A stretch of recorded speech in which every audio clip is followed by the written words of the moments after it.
You, Christie, when you look at Angel Reese's game, how much has it developed, or even since the last time you played her, and how has she gotten better throughout the WNBA? Yeah, you know, she is. She's improved since her first game that we saw, their first exhibition game. She's just got a gift. I mean, she can just get that back. You know, she just has a gift and nose for the ball, and she's finishing better around the rim. Go over there to Christine. Christine, if you want to go ahead, if we can't get the mic over there. There we go. Christie, good to see you again.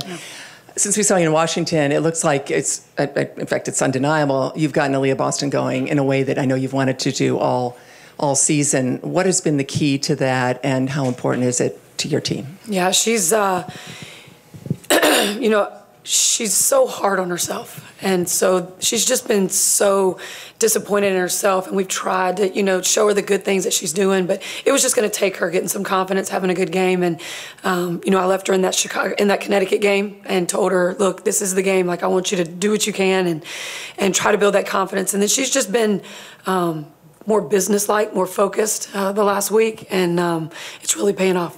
Go Zion front row. Christie, when it comes to Chicago having Reese and Cardoso down low and just the rebounding effect that they can have, what do you need to do to just be able to limit the second chance opportunities they have in this game? Yeah, you know, we've got to make sure that on the rise of the shot that we have 5 people blocking out. Like, that is our goal. Also with that comes, you know, they had a lot of easy baskets off us allowing so much dribble penetration in the last game. Our posts were having to step up, and Cardoso just makes it really easy to throw up to her right there when that post leaves that low post area. So just keeping bodies in front of us is our goal, and then all 5 boxing out. Maggie. Hey, Christie. With the proximity of Chicago to Indianapolis, and rivalries are always good for building the game, do you see that this could be a rivalry in the making between the Sky and the Fever? Well, I spent my first 6 years in Chicago, and this was a huge rivalry, so it's been one for quite some time. And, you know, 2 really good teams, 2 young teams, just trying to figure it out with great players on, just getting better every game. So, you know, yeah, for sure, this is definitely a good rivalry. Back on the left to Lou there. Coach, how do you react to the fact that every game you've been in, there have been either record crowds, full houses, and do you ever take a moment to pause and look around the building and see that? And given that you've been around for a while, you haven't seen that every day through your career, but it's definitely different this year. Oh, for sure. It's a wonderful thing. It's a great thing to walk out there. You know, our first couple of exhibition games were sold out crowds, and going into every arena and seeing Fever jerseys, even on the road. I mean, it's really exciting for our game. Our players, they deserve that. And no, I didn't see that early, but you know what these younger players are doing, and the veteran players that have done a great job building this league, and what, you know, the excitement that's in it, that's for it right now. It's a fun time to be here. Go Kyle in the front left. Christie, it's been a couple of weeks since we talked, but last time we did talk, you gave kind of an impassioned speech about how this group will improve. I think at the time, he's only had that 1 win against Los Angeles, and since then you've been able to pick up a few. Seems like you guys are starting to finally turn that curve and start to develop. How has that happened? Well, the schedule had a little bit to do with it, I think. I think we're, you know, we've got 3 wins out of our last 5 games, and those 2 that we lost were Connecticut and New York again. So you build some momentum, and then you go play, you know, the best teams in the league. That's really tough for this young team. It's just timing and playing together and getting to know each other and understanding where each other are going to be on the court at different times. It just takes time. I mean, we did a great job building a foundation last year. Didn't really show up till after the Olympic break. You know, expectations are just a lot higher for us right now from, you know, from the outside world, and we've got to keep those expectations in check. And then I guess you talked a little bit about how this is a rivalry, and it has been for a while. Is your role as a coach and your approach to a rivalry game any different? Does anything change? Absolutely not. I mean, it is about the Indiana Fever. We have to keep getting better, and that's my message. That was my message every night. Like, it is us trying to get better defensively, getting stops, us trying to get better executing on the offensive end, taking care of the basketball, finishing possessions, finishing games, getting getting those 3 stops at the end of that game against Atlanta the other night, that was a huge step forward for my young team. So, just finding ways to get those wins, and, the success will come if you just keep building that togetherness of your team and just keep getting better.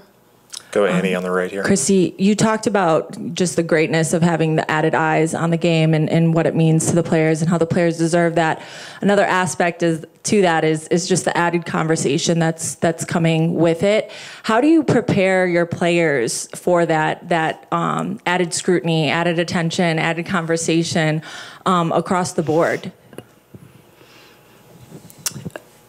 We've tried from day one just to say, let's do the best we can to just, keep the noise out. That's noise. That's also, the expectations from everyone on this young team. It's really hard. I mean, social media and then where that's coming from is just a part of our society today. And so you just have to figure out how to manage it and find people around you that are going to tell you the truth and you believe them and not what, people are just saying randomly that you don't know. Your dad mean to you, particularly in a year like this where your life has changed so much, and I know he probably used to coach you and things like that, but now going from, college basketball to WNBA and things like that? Yeah, I feel like I was just that young girl. He was my first ever basketball coach, and a lot of these moments I've been able to share with him and enjoy with him, and he's just been somebody that's been, a rock for me. He's as competitive and as fiery as I am. My dad isn't that way. He's just very chill, very relaxed. It was never you have to do this or you have to do that. He was just a very supportive dad and whatever I wanted to do. So that's something I've been forever grateful for. And, he didn't really miss many of my games in college. Obviously, he's missed a few more in the WNBA just because it's a little bit of a harder schedule. But they still have, I think they've been at every single home game to start. And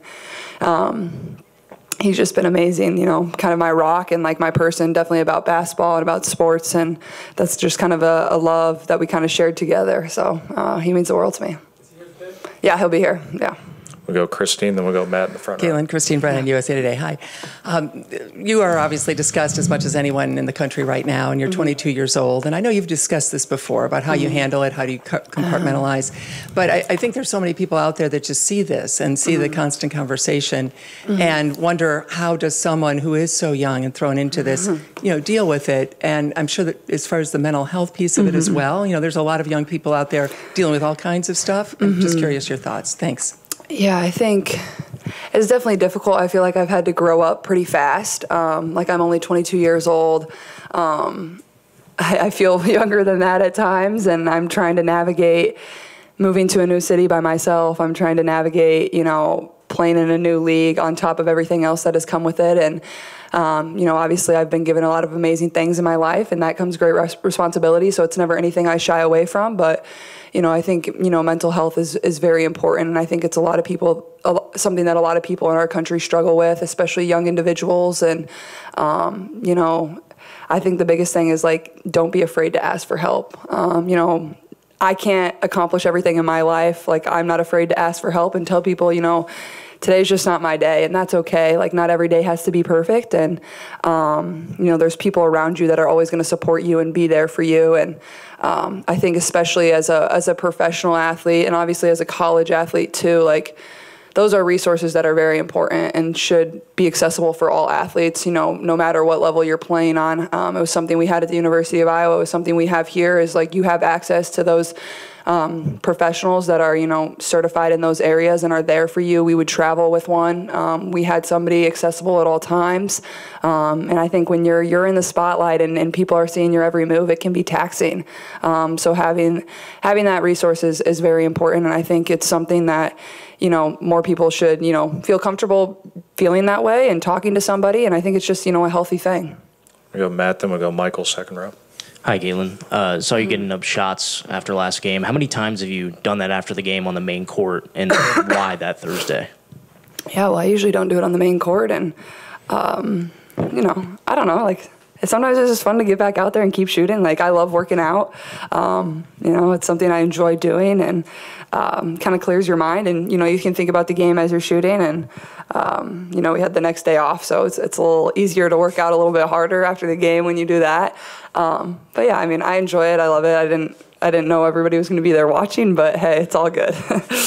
Go Michael in the second row. Hey, Caitlin, I'm here from Toronto, and people are getting pretty excited about the WNBA coming up there. Cool. But I want to ask you what has been maybe more challenging for you, maybe some of the off-court conversation you keep finding yourself in, or having multiple games in a season where you've had high turnover numbers or single-digit scoring, which I'm guessing hasn't happened in a long time. So which has been maybe more difficult? Think there's like a difficulty thing. I think it's navigating professional life. I think it's something that's new for myself. I don't, I think it's an adjustment for me to be able to wipe one game and move on to the next, whether it's a great game or whether it's a game where you have 10 turnovers. Like, I think I'm such a perfectionist, and you want to be perfect in every area.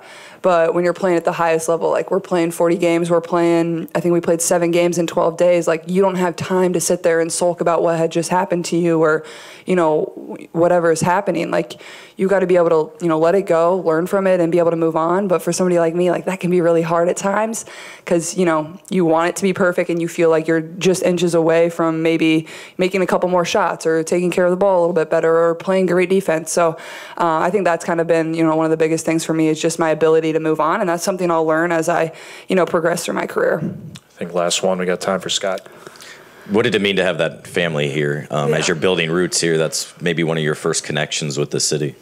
Yeah, it's really cool, and obviously, like, I had met them earlier in the week at the Habitat for Humanity thing with Group 1001, and it was funny. Like, we were just shooting on the hoop, and like, they're like, oh, I was like, have you ever been to a Fever game? They're like, no. Like, and I'm like, Ryan was like standing over there. I'm like, well, we'll go ask him. And they like sprinted over there.